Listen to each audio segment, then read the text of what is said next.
how to sketch a human or a humanoid. Now, you're either going to consider yourself an artist or you're going to say, but I can barely draw a stick figure. Either way, drawing people can be a daunting task. Now, these are only basic guidelines to follow and apply your own creativity to.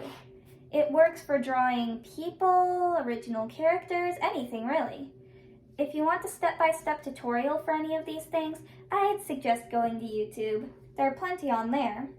Now, before you begin, we will need a sketchbook, well, paper works too, and a pencil as well as an eraser. So step 1 is figuring out what you want to draw. What kind of pose is the character or person, tall or short? Any features like tails and horns you need to keep in mind?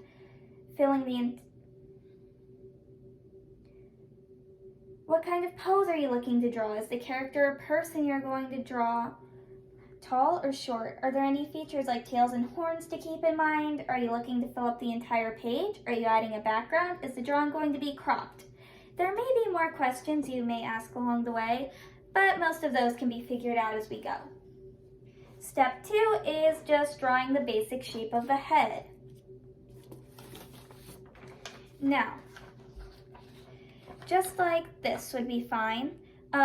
Those lines there, this was an oval I drew to try to get the width of the head, and this line was for getting the length, I guess. And step 3 is to add the skeleton. We don't need it anatomically correct, just a blocking of shapes, again, with this sketch.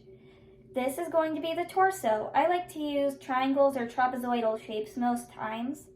And these sticks represent the arms and these the legs. You don't even need to consider the hands at this point, but you can add little balls at the end of the limbs if you would like to. Step 4. Draw the clothes. This will save you the trouble of having to draw unnecessary body parts. And with the skeleton in place, you should have no trouble positioning the limbs.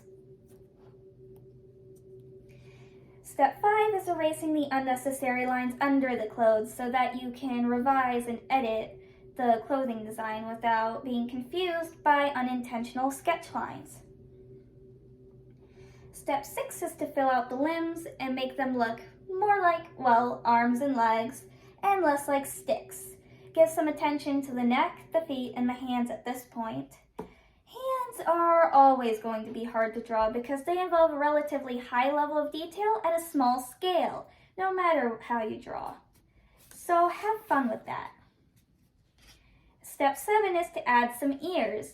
They serve as a reference point for the rest of the face, so make sure you're happy with those before you continue. This is a picture of what you should have with all of the steps so far. Step 8, if you're going to add guidelines, draw them in.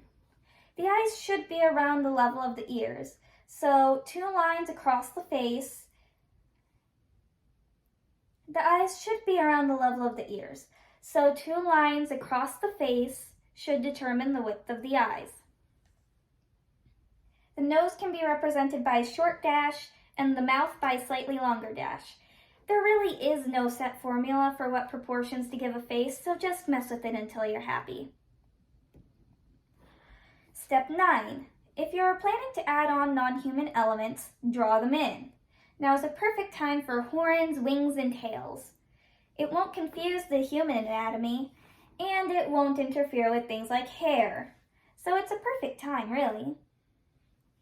Step 10, draw on the accessories such as earrings, bracelets, necklaces. I also draw shoes at this stage since mine tend to be far oversimplified and really not the point of the main design. Step 11, add the face. If you drew your guidelines, follow those. If you didn't, just mess with the face until you're happy. Eyes are still around the level of the ears. The nose should be somewhat close to the eyes and in the center of the face, and the mouth should be slightly below the nose. Step 12, add hair. The hair is the last of the main elements to go on because it tends to mess with everything else. I usually draw my hair blobby instead of focusing on individual strands because I can be a perfectionist. And this is how I keep from going insane. Step 13. If you want to, add hair accessories. This step is pretty self-explanatory. Add all the flower crowns and hair bows your heart desires. And you're done with the sketching phase. That wasn't so soul-sucking now, was it? This is the method I found works best for me, but there really is no set way for how to draw. If you need to move some of the steps around to fit your style better, that's fine. Now, using this method, here is the finished result.